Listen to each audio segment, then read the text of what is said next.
dimensi kualitas yang dirasa sama pengguna atau konsumen itu memang perlu di situ.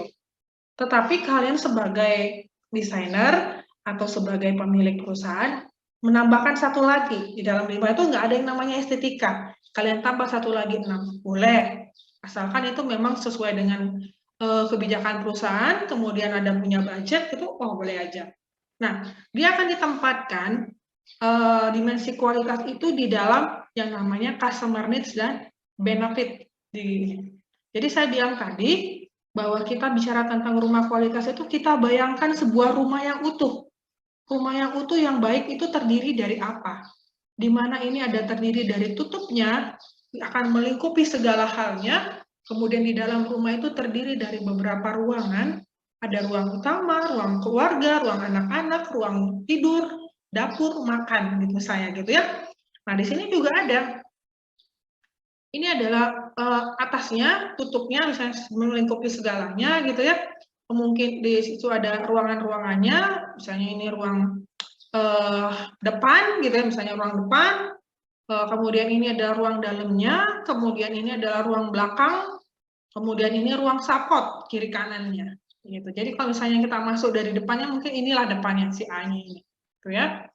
Nah, itu yang pertama. Apakah cuma cukup dengan hanya kita tahu customer-nya butuhnya apa? Nggak bisa kan ya, kita harus bisa menerjemahkannya. Contoh, produk itu tahan lama. Supaya bisa tahan lama, kita harus ngapain? Coba, supaya bisa tahan lama, kita harus ngapain?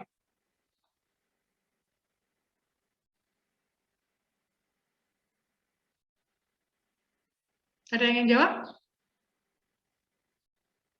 Ria?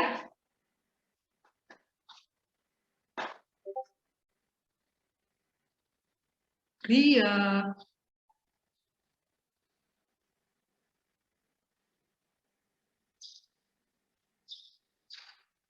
Roma Lumban Gaul. Ya, Bu. Menurut saya, Bu, biar produk itu tahan lama, Bu, dari apanya, Bu? Bahan baku yang digunakan untuk membuat produk itu, Bu. Apa? Supaya itu terwujud tahan lama tadi. Apa yang harus kita lakukan? Meminta dari konsumen, Bu. Misalnya dari mempertanyakan langsung kepada konsumen, Bu. Misalnya kebutuhan seperti bahan baku dari seperti apa yang bisa mereka terima, Bu. Oke. Yang lain. Bagus.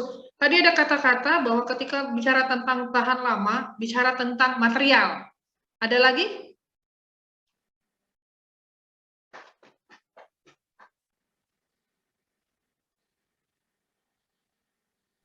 Izin, Bu.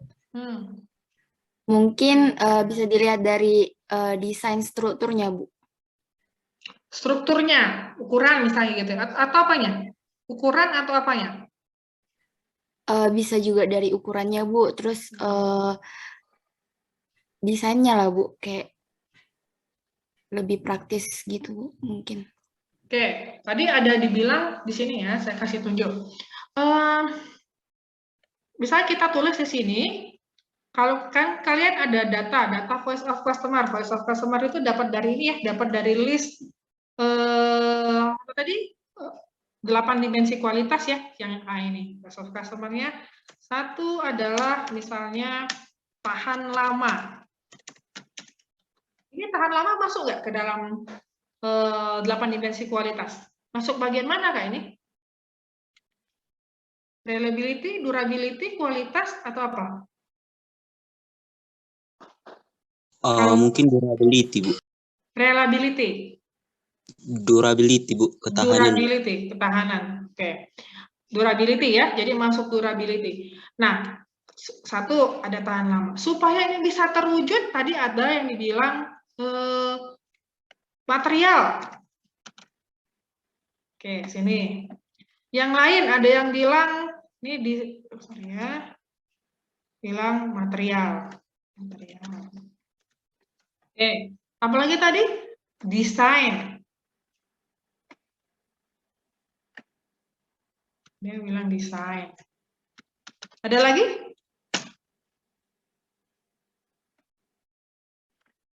Supaya tahan lama, apa yang harus kita lakukan? Kita kan harus membuktikan produk yang kalian buat itu bisa tahan lama. Apalagi? Izin Bu, Hmm. membuat uji coba kepada produknya Bu, uji ketahanannya. Uji coba. Oke. Iya Bu. Testing misalnya ya. Yang penting lagi apalagi? Yang paling penting dibandingkan 3 ini.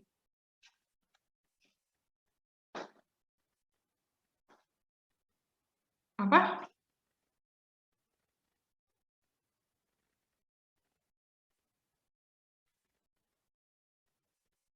Ayo, selain material, desain, apalagi?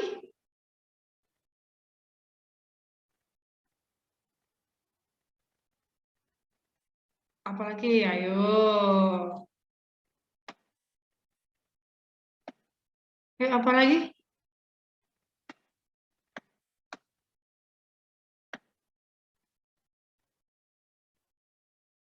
Prosesnya. Kalau misalnya gini ya, mana tadi gambarnya? Ini kelihatan ya gambarnya ya?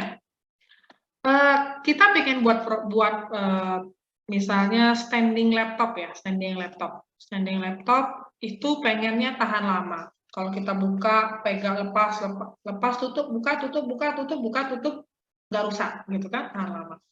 Pertama tadi dari materialnya, oke, materialnya. Material ini kan diproses ya.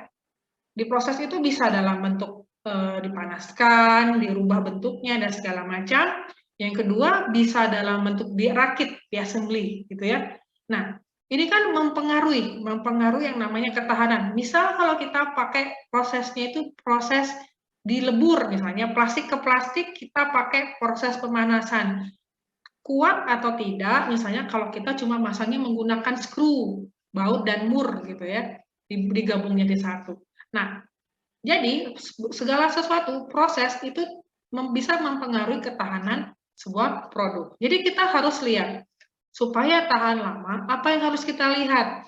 Material, prosesnya, desainnya, pengujiannya, modelnya seperti apa. Pengujian ini bisa dari sisi proses sebenarnya. Jadi dalam proses itu ada sistem pengujian. Nah, jadi nanti supaya kita bisa terpenuhi lah si tahan lama ini, ada yang disebut namanya technical response. Kalau di buku-buku biasanya namanya technical requirement atau disebut dengan functional requirement. Syarat-syarat apa yang dibutuhkan supaya si tahan lama ini bisa terpenuhi. Ini baru materialnya gitu ya. Nah, jadi ada materialnya apa? Materialnya terbuat dari apa ya gitu ya. Nah, desainnya tuh desain yang gimana? Desain yang ergonomis gitu misalnya kayak gitu. Sesuai dengan apa gitu. Kemudian pengujiannya apa? Pengujian menggunakan manual atau menggunakan apa? Atau prosesnya proses manual atau proses tentang peleburan misalnya gitu. Nah, itu nanti harus dijelaskan. Ini baru bagian utamanya aja. Di material ini sendiri harus ada sub-subnya. Material itu harus apa, harus apa, harus apa. Desain itu harus apa, harus apa, harus apa. Testing itu harus apa, harus apa, harus apa. Gitu ya. Gitu juga misalnya kalau kita di sini lagi yang kedua misalnya ya. Yang kedua, menarik. Misalnya menarik. Bentar ya. Kalau ada yang bilang standing laptopnya tuh harus menarik. Kalau menarik nih apa yang kita bisa penuhi supaya dia menarik?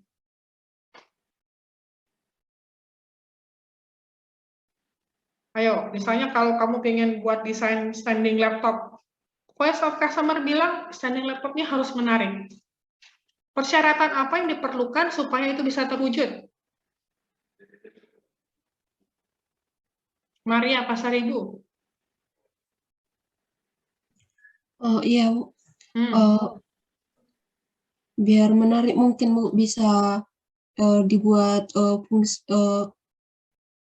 fungsi tambahannya, Bu. Misalnya di standing laptopnya dibuat semacam laci penyimpanan flash disk kayak gitu. Atau Ada aksesoris lain gitu ya? Iya. Aksesoris lain. Ada yang ingin ditambahkan, teman-teman? supaya bisa terpenuhi si tadi itu menarik. Apa coba? Izin Bu, mungkin menambahi warnanya Bu. Ini ya, warna ya. Oke, jadi nanti kalau di sini, misalnya di sini ya, di sini menarik itu di sini ada lagi menarik warna gitu ya. Oke, sekarang saya tambahin warna. Misalnya warnanya terang, warnanya kombinasi gitu kan beda. Warna terang, kombinasi apa gitu ya. Oke. Nah, ini adalah yang saya jelaskan ini adalah VOC, itu Voice of Customer, itu bagian A ya. Yang bagian C itu adalah material, desain, testing, warna. Jadi itu adalah how.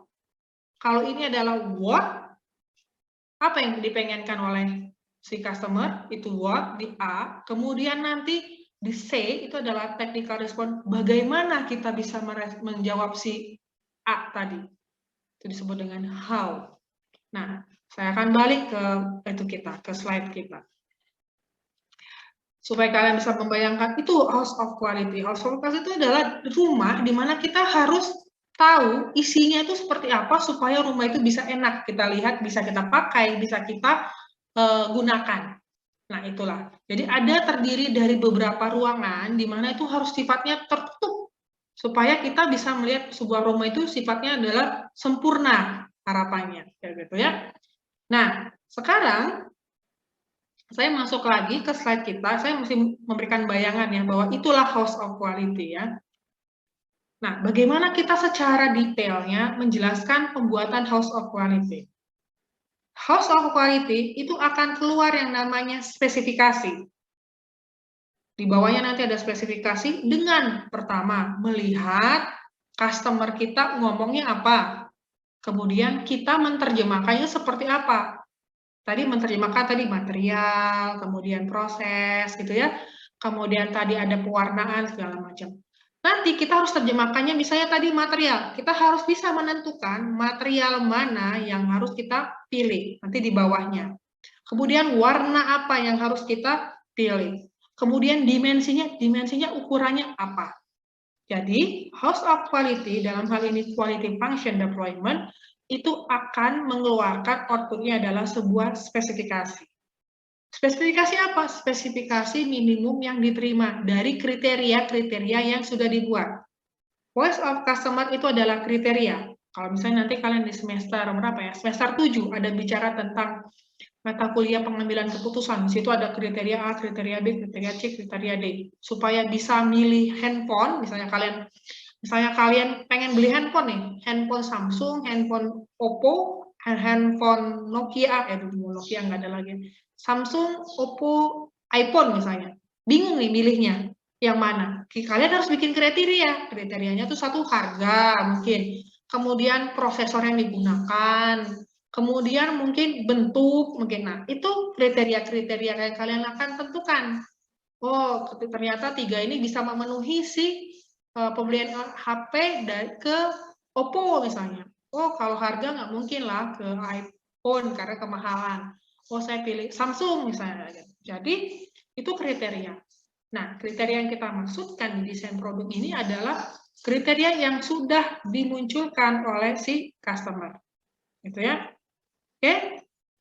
Nah, sekarang ada pengklasifikasian kriteria.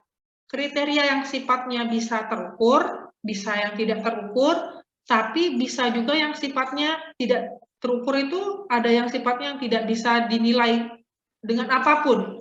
Kalau misalnya kualitatif kan bisa bicara tentang bagus, enggak gitu ya.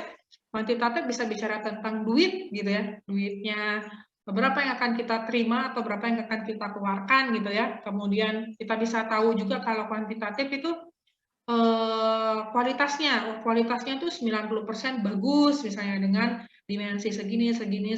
Oh, durability-nya berapa tahun? Nah, itu bisa terukur. Nah, sementara untuk intangible itu yang sifatnya yang seperti apa? Suka orang itu nggak bisa. Estetik, misalnya warna merah, kuning, hijau di langit yang biru itu nggak bisa. Misalnya orang capek itu kan nggak bisa diukur ya. capek saya sama capekmu dan capek siapa si Aldi itu nggak bisa diukur, beda-beda orang.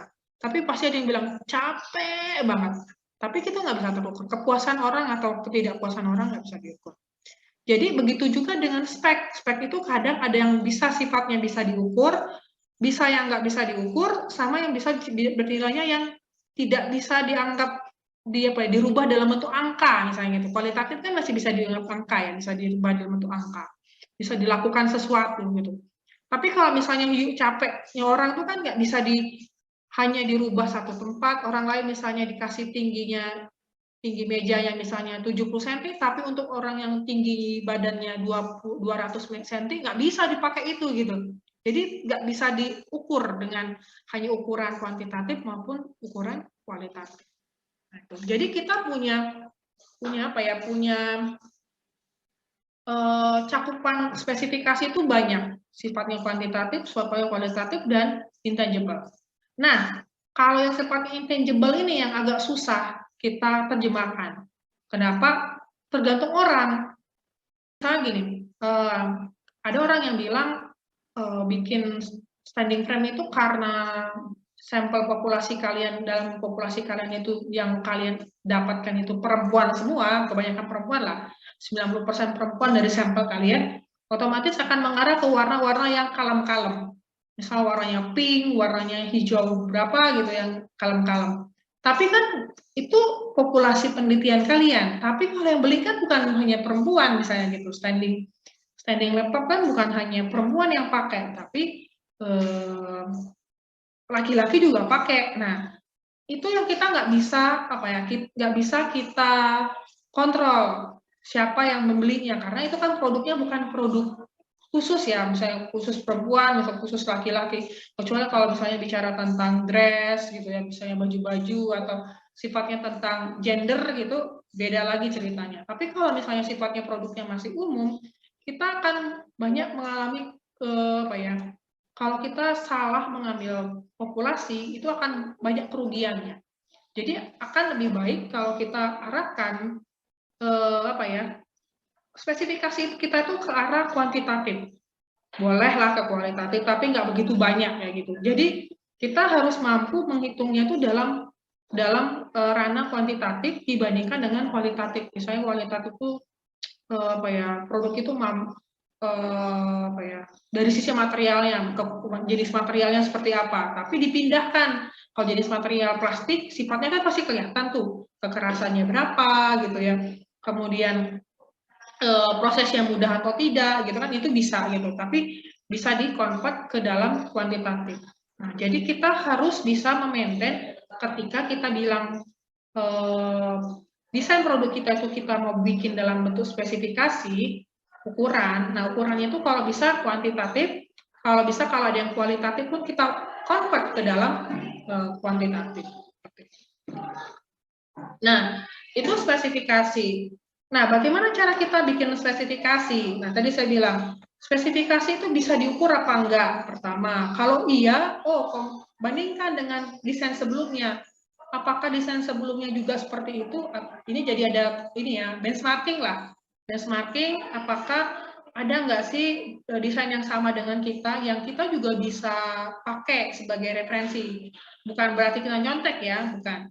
Tapi kita misalnya bisa memodifikasi, tapi itu bisa diukur gitu.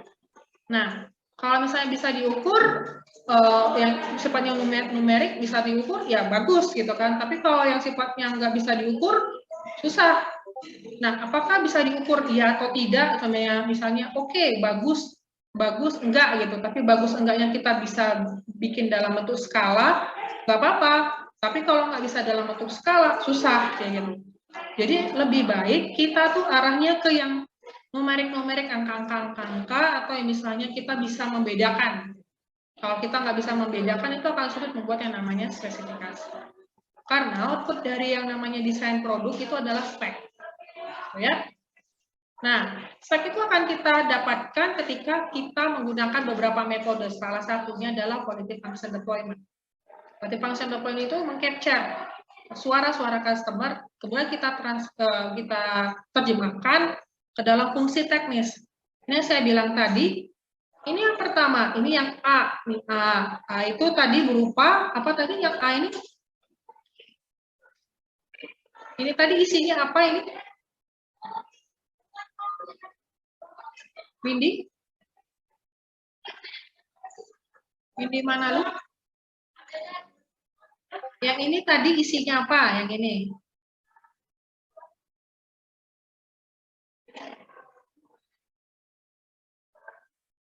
Windy mana lu? Mana? Windy mana lu? Windy mana Ya, lu? Bu. Ya, Bu. Ini bagian apa ini?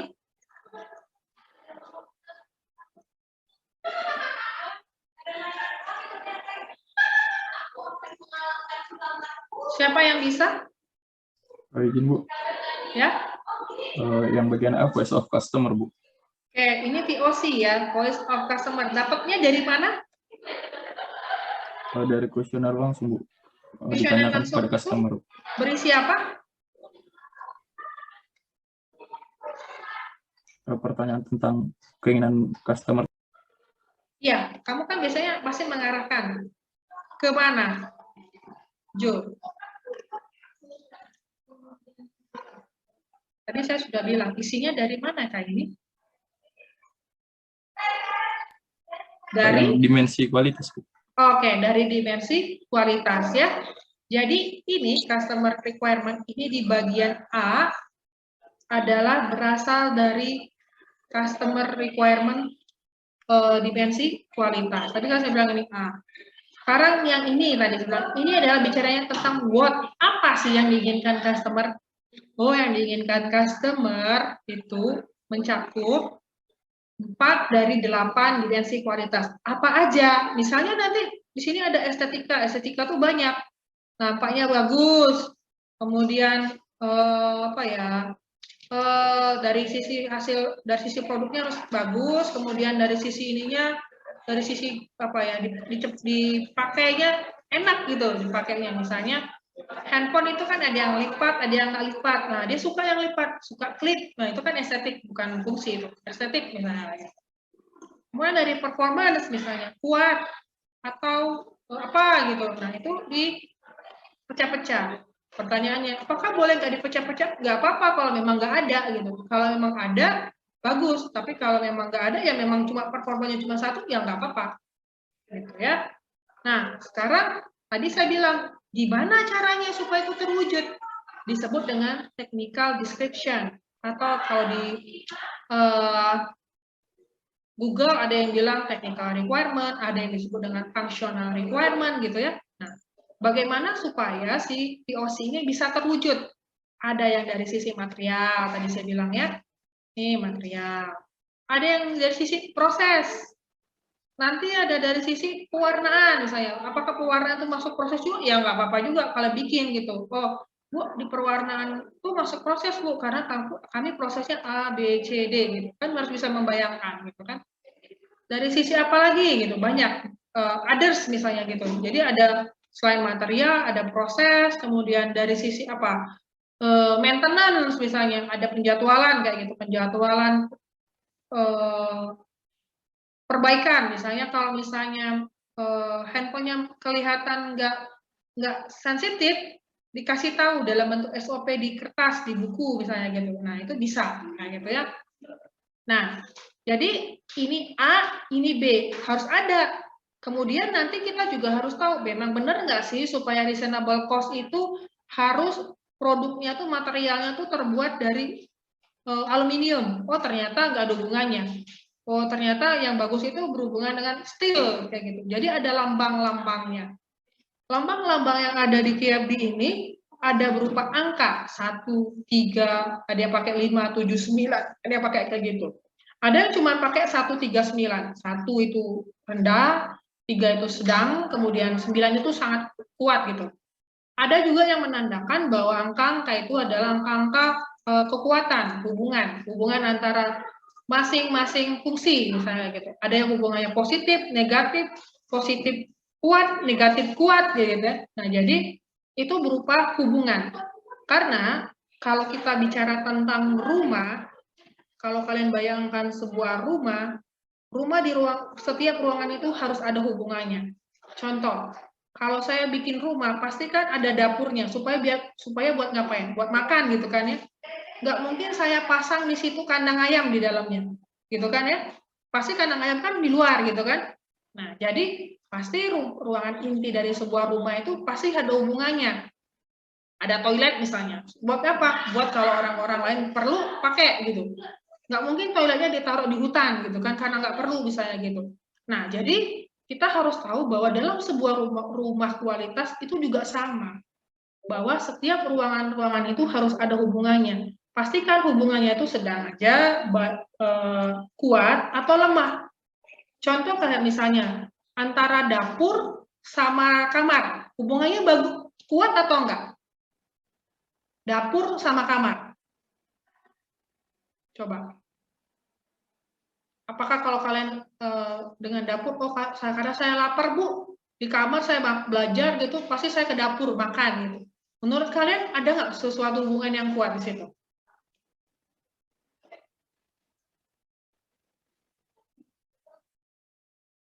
Enggak gitu. Ada yang enggak bilang, ada yang sedang gitu ya. Nah, nanti kalian bisa bikin dalam skala. Jadi nanti misal ini reasonable cost dengan steel. Oh, dia kasih angka strong. Oh, berarti nanti ini bakal dipilih sama dia. Oh, ini pakai medium. Oh, ini pakai yang weak. Berarti dari 3 material yang dia kasih, 1 yang dia akan pilih. Gitu. Jadi ini ada hubungannya. Mungkin karena cost yang masuk akal itu steel Bu, karena masih murah-murah. Kalau aluminium itu harganya lebih mahal dari steel, titanium apalagi gitu. Nah, jadi kalian harus bikin hubungannya. Supaya apa? Supaya ini bisa dipilih. Gitu ya. Nah, oke, saya cuma menjelaskan itu dulu antara A sama B. Kita akan lanjutin lagi nanti di hari selanjutnya. Masing-masing ini juga harus ada hubungannya. Si material selection dengan manufacturing process, apakah ada hubungannya apa enggak di sini di dalam kepala dari rumah produksi ini, rumah kualitas ini. Jadi misalnya antara steel sama aluminium, oh enggak ada. Kalau emang enggak ada, kosong kayak gini, kosong sama sekali, sama-sama material kan, sama-sama satu material. Misalnya welding dengan steel, oh ada hubungannya enggak? Kalau di welding si steel ini enggak bisa, oh negatif kayak gitu. Jadi kita harus tahu masing-masing antar fungsi ini ada berkaitan apa enggak. Karena kan material itu kan sebagai input ke proses misalnya. Itu sangat mempengaruhi. Misalnya steel kalau bisa di welding sulit apa enggak, perlu apa gitu. Nah, jadi kita harus tentukan ada hubungannya atau enggak. Nah, hari ini saya akan baru membahas hubungan penentuan A dan penentuan B serta hubungan antara A dan B. Ini kalian silakan coba-coba buat juga hubungannya yang sudah kalian punyai saat ini. Saya pikir kalian sudah punya pada saat kalian membuat tugas kedua, karena itu udah muncul gitu ya. Coba dulu buat bagian A sama bagian B-nya. Baru kita akan buat nanti yang lain-lain yang di bawah ini. Itu dari saya. Ada yang ingin ditanyakan?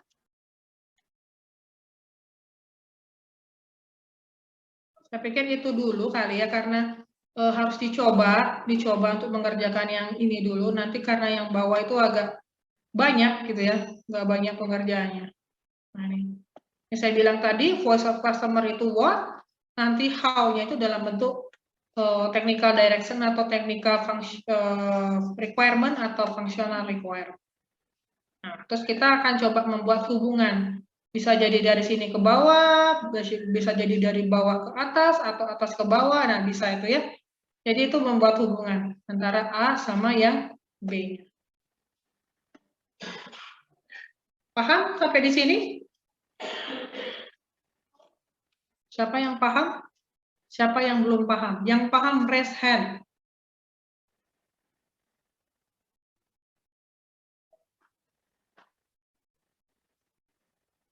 Nggak ada yang paham?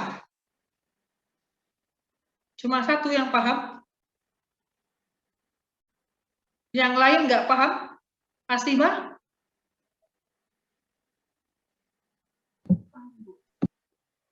Cuma 2 dari 43.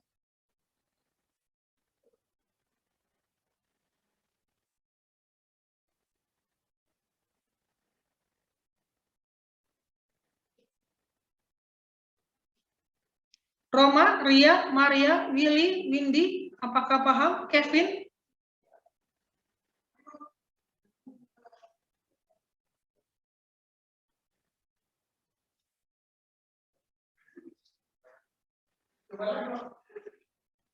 Sharon? Mana Sharon? Sahala? Mana Sahala? Yosef? Arnoldus? Rikton? Mana Rikton?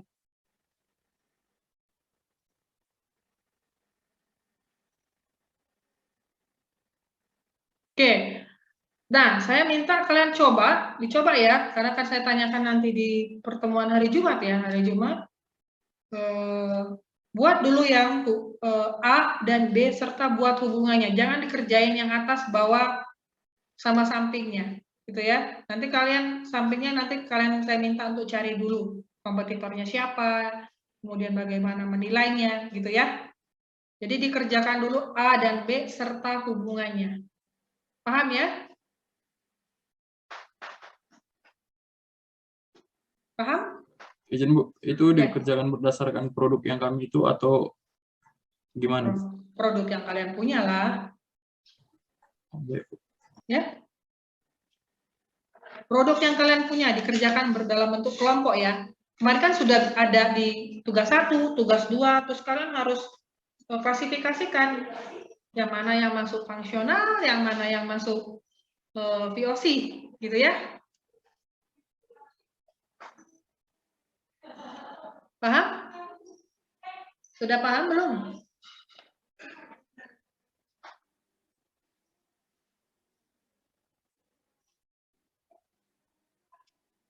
Sudah? Ada yang ingin ditanyakan? Hansel? Sudah, Bu. Oke. Monica? Sudah, Bu. Gom-gom? Sudah, Bu. Oke, kita lanjut di hari Jumat ya. Silakan dikerjakan tugasnya ya.